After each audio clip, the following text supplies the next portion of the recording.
everyone, welcome back to some more 1000 Lives. In the last episode, we ditched school, ran into the lolly that we found out who was named Claire, had a very strange confession from her. Then we went and played some basketball at the sports center and ran into mysterious girl X, who we found out was named Lucy, and we are in the middle of the game with her. So we're just going to pick up right where we left off. But before we do, don't forget to subscribe so you don't miss out on future episodes of this and other goodness that happens here on the channel. And let's jump right in. Even I noticed how condescending my team is. It's truly disgusting. I've been trying to act cool and composed the entire game despite that. You even force a smile to encourage your team, but deep down you're actually furious about all of this. And I know that because when you're upset, you nervously play with your bangs.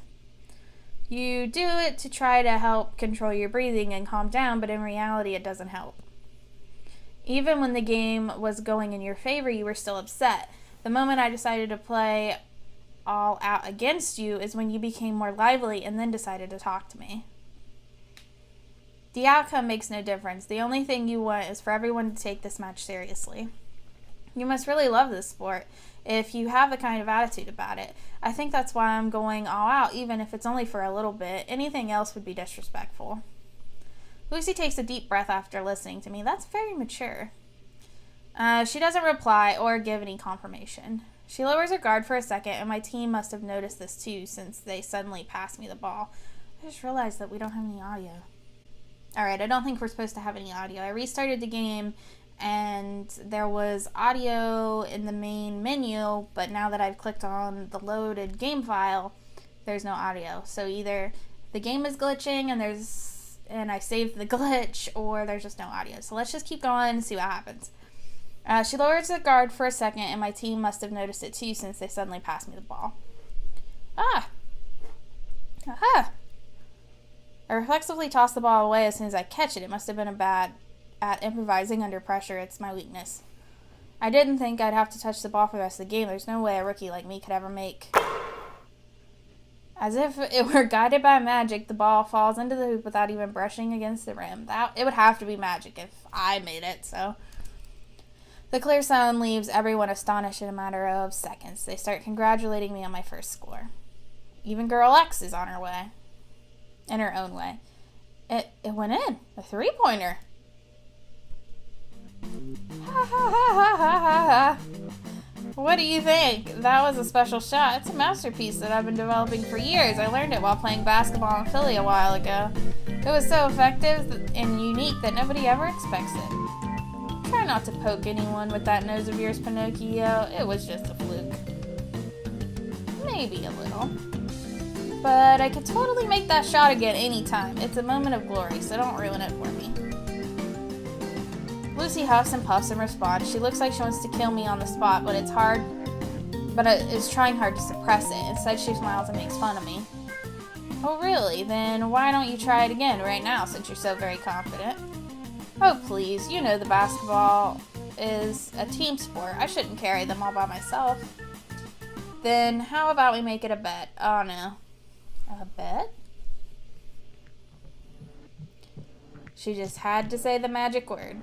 Yes, you might have gotten a little carried away due to the situation, but Saran, you must think this through. The temptation may be difficult to oppose, but you mustn't accept the bet if you think it could go wrong. Listen to what she has to say and then politely turn her down. If you're able to make another three-pointer, no, another basket at all, then I'll believe that your visit to my apartment yesterday was a coincidence. But if you can't make the shot, then you'll have to explain yourself to me. Unless you want to be arrested. That's kind of like the dumbest bet ever. Like, I'm going to have you arrested for breaking and entering. But if you make this basketball shot, we'll just pretend it never happened. Like, no. Somebody breaks into my apartment, they're being arrested. Any basket? I've got to tell you that there isn't much to explain, though. I've already told you that I can't believe anything you say. I don't trust you at all. So if you can't score, then you'll have to win my trust. And for that to happen, you'll have to meet some of my chosen requirements. You can't accept that bet. It's a trick. Keep calm and decline. You have to be careful and choose your words carefully. Don't let your emotions and the challenge of a bet get the best of you. Cold, be ice cold. Deal! Prepare to witness the best shot you've ever seen. We both know that he is gonna miss. My mouth spoke against me. Rocket science, particle physics, those are child's play compared to scoring a single basket. Lucy proceeds to focus entirely on defending against me. She steals the ball away from me every time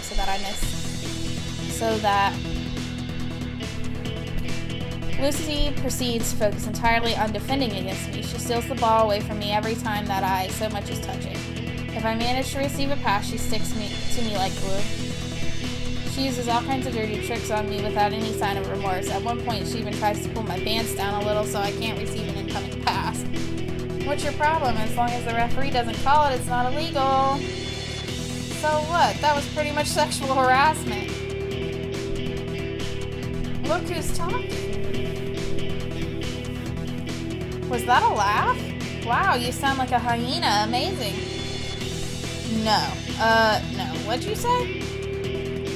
The girl with the laugh of a scavenger turns as red as a tomato. She's ashamed, and really, who wouldn't be? It causes her to let her guard down for a few seconds, long enough for me to receive a pass. Nonetheless, she comes right back to defend against me as soon as she recovers some of her pride. The most interesting part is that she now looks more worried about clearing up the misunderstanding than playing the game. Now's my chance. Until now, I've managed to do is defend by using the rules in my favor, but I can't use those same tactics offensively. Wait, maybe there is a way. What are you muttering about? Come on, throw before the shot clock runs out. It's not like you'll get another chance to score a three-pointer like... I don't lose any time in getting into position to throw the ball. I jump higher than I've ever been before, hoping that I'll be able to repeat the score miracle again. Don't you dare. The rival's reflexes trying as she manages to jump right after me. Her agility becomes clear when she's able to reach the same height as me through pure strength of legs and determination of will. Lucy's able to compensate for the difference in height between us, hindering any chance of me throwing the ball and destroying my chances at a miracle. Good thing I believed in them in the first place. The strict rules about contact and fouls, those together with my usually nervous and nimble rival, I can't win against Lucy. She's faster and better than me in every sense, however, that's so precisely her weakness. She's always too quick to react to my movements, so he must have faked her out. That means I can force her to commit a foul. If she touches me while we're moving, there's only one moment where we're moving and she can't react in time. During a jump. What the? My jump isn't straight upwards, but instead slightly angled forward. It should be enough for me to collide with Lucy and cause a foul while making a shot. But maybe I went a little overboard. Okay, so he's gonna face plant into her. Both of us fall to the floor, one on top of the other, causing a strong impact. Yes, this would be one of those moments where you'd expect to accidentally touch things that you shouldn't and be happy about it. Reality isn't like that. Instinctively, I close my eyes during the fall and apparently fall on top of her with my full weight slamming against her. After we hit the floor, I start hearing voices approaching us, and judging by the sound, it isn't looking very good for either of us. I open my eyes and crawl off of her. She has her hands on her chest and a pained expression on her face. Are you okay? Crap, I didn't mean for that to happen. I'm sorry. I think I fell elbow first and I didn't. I'm worried about her. I try to apologize over and over again, and I know I can't undo the damage I've done to her.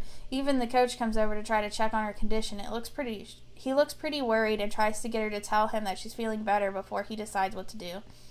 She only says one sentence. Did he score? Everyone falls silent, each looking equally confused. What is she even talking about? Did he score? With the shot? No, of course not. Ha ha ha ha ha, I guess I win. Lucy cackles loudly as if nothing ever happened. It looks like she's fairly uninjured, but evidently it looks like she's fairly injured, but evidently she's more interested in finding out whether or not she's victorious, and then gloating about it. That's all you have to say? It was only a small slam. Sports are like that. You can't play without expecting to get knocked around occasionally. I'm speechless. I could have sworn that was more than a small slam. Nobody would believe that after seeing how she acted a minute ago. Is she a masochist or something? Are we gonna keep playing? Again, that was really nothing. Are we gonna...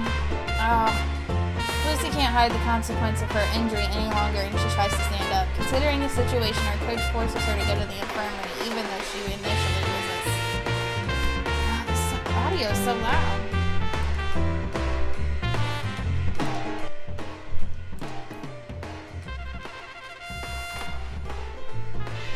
She opposes it but ends up agreeing to go anyway, accompanied by a few of her teammates. Before leaving, she gives me one last warning. I'm not done with you.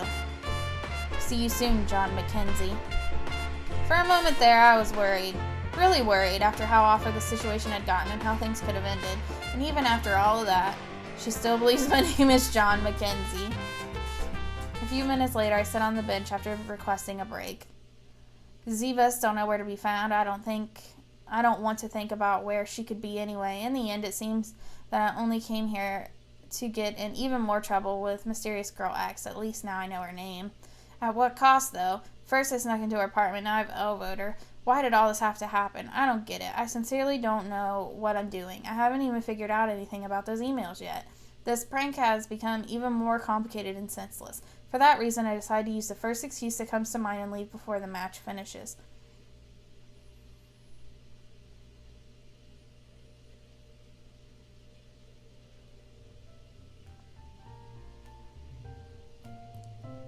So it's the next day. Today I only went to sleep. I didn't have the best night yesterday, and now I'm trying to rest by napping during class. Well, that's only one of the reasons for my naps.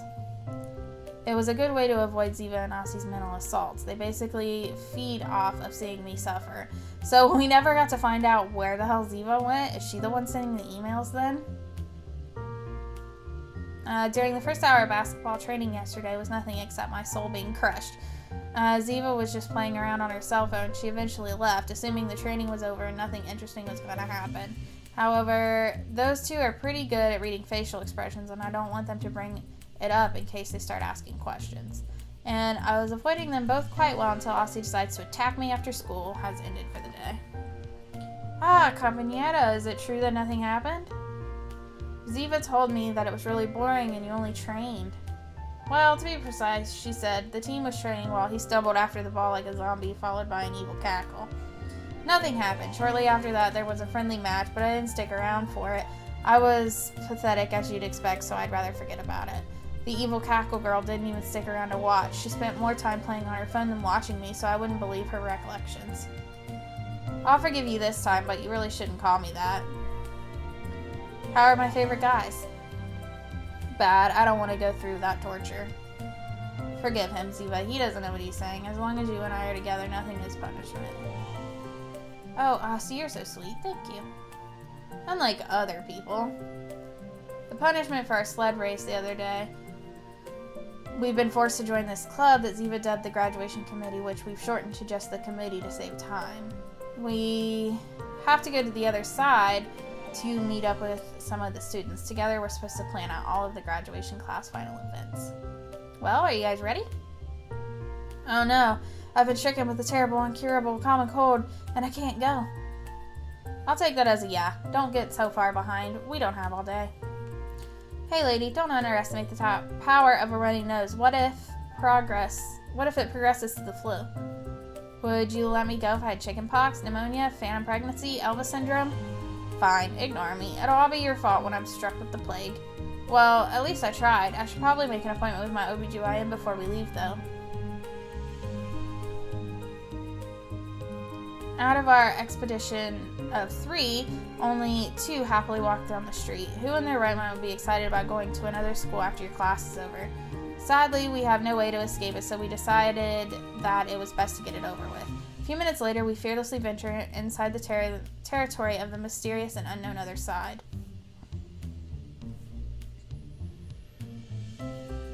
It feels like we've just walked in circles. Are you sure this isn't our school? I've seen the building from the outside before, but the similarity's still sounding. They aren't that different, but you can still find differences if you look for them. I was going here until last year, so I don't really think they look that alike. It's like the animals from the same race or species. They may look alike at first, but after a while you can tell them apart and even grow to be affectionate towards them in some cases. Take me, for example. It was hard at first, but eventually I managed to differentiate between the two of you. There's no affection here yet, though. I'm just going to ignore that. Moving on, I just received a text message telling us to wait in one of the classrooms. We should be meeting up with someone, but it seems that there's some sort of problem and he'll be late. Do you guys mind waiting?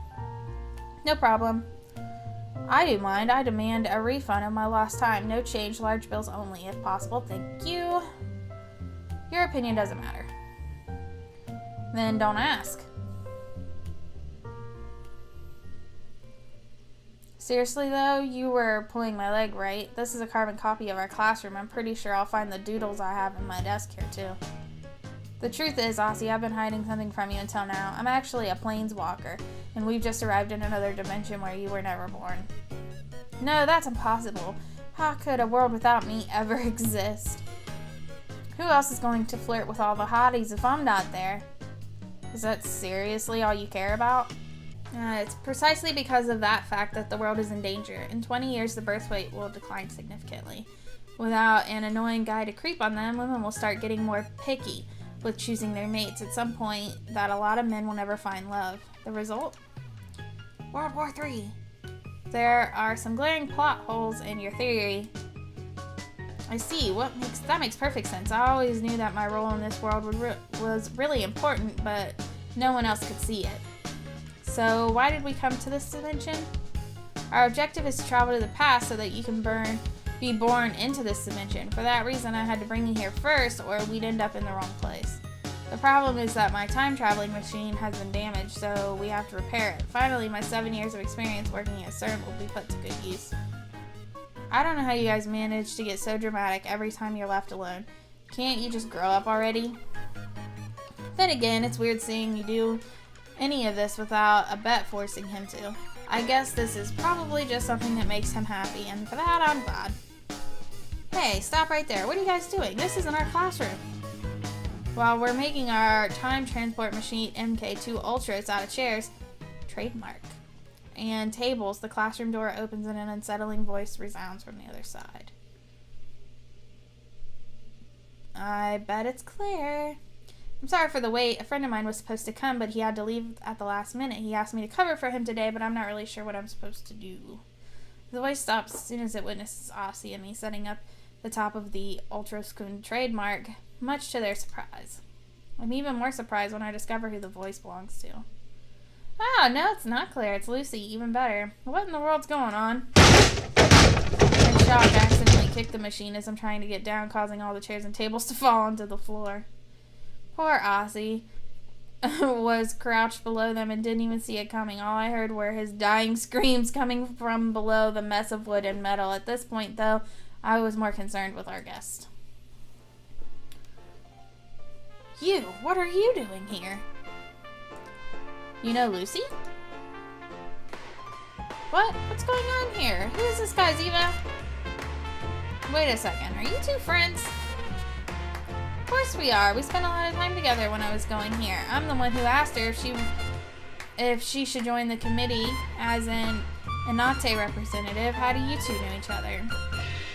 Know each other? That guy? I don't even know what you're saying. Instead, can someone explain what you're trying to do with those chairs and why someone is screaming? So, now you don't know me anymore after what happened Oh no, I shouldn't have said that.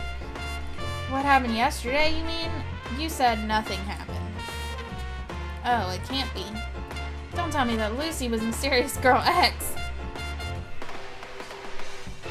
The floor below us starts violently shaking. We can see the rattling of the base in the chairs and the tables that are scattered across the floor. Where's my sensual cherub?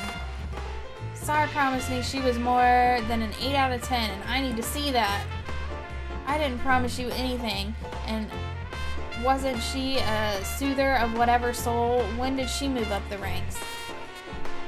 Aussie doesn't seem to care about the bloodstains he leaves in his wake as he inches closer to her, unable to contain his curiosity any longer. That's a really creepy thought, a bloody man crawling out from under some dust. He inspects her thoroughly, checking from her head to her toes, and clears his throat, ready to give the verdict. I must admit, Sarah's previous inspection rated her a bit too high.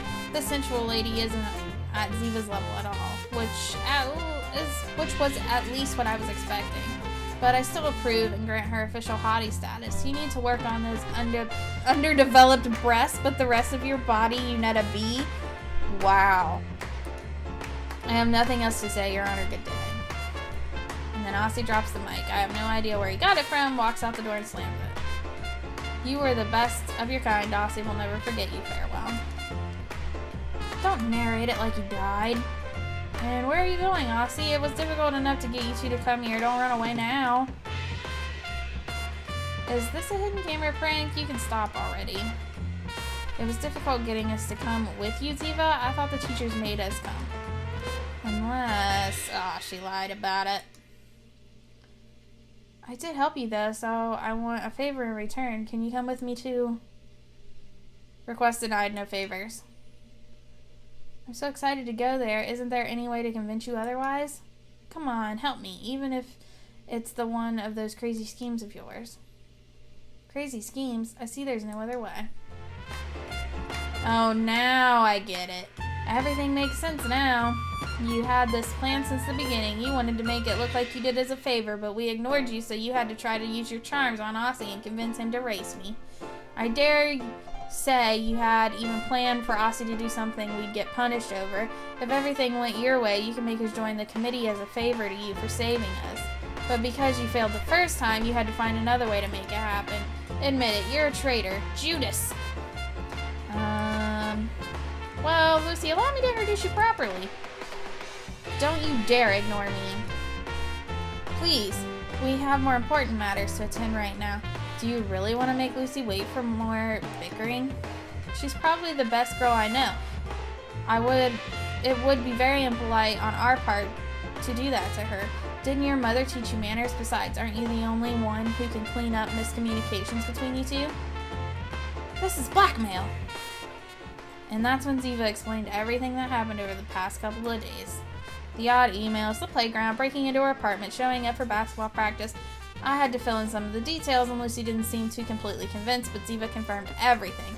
She chose to believe it. Who would have guessed that those two were actually friends? I don't know if it's just by chance or not. Everything is too surreal for me to process right now. Especially when I still don't understand why Ziva insisted on Aussie and I joining the committee. That's just another mystery that I'll have to get to the bottom of when I have the opportunity. Alright, I think that's a good enough place to end it for now. I guess I could say that I did not see her and Ziva being friends. I didn't see that coming. I also didn't see it coming that Ziva tricked us into joining the committee.